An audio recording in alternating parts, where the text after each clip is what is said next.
Goeiedag.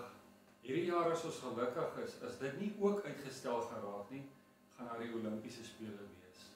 En die hoogtepunt van die Olimpiese Spele, ek dink dit sal almal sê, is die 100 meter finaal van die mans en die vrouens. So mense sê gewoonlik daarna, hierdie man is die vinnigste man op die aarde. Die hoogtepunt van die Olimpiese Spele is altyd dit. Dink 'n bietjie hoe Usain Bolt vir ons vir jare lank aan mekaar het ons vasgenaal gesit om te kyk hoe die Olimpiese Spele wen.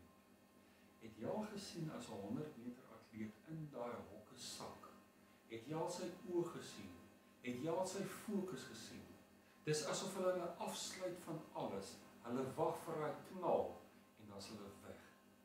Iets in die geestelike lewe is ook hiervan waar. Dat God ook van ons verwag dat ons ook soms 'n fokus sal hê. 'n Fokus oor waaroor dit regtig gaan, waar volgens ons lewe sal lewe.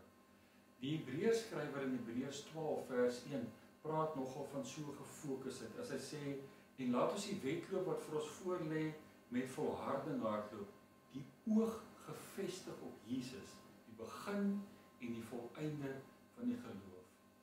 Ek wil jou uitnooi, ek self gaan dit ook weer doen, 'n gefokustheid op Jesus, die begin en die volëinde van ons geloof. Wat gaan dit vir jou beteken om so te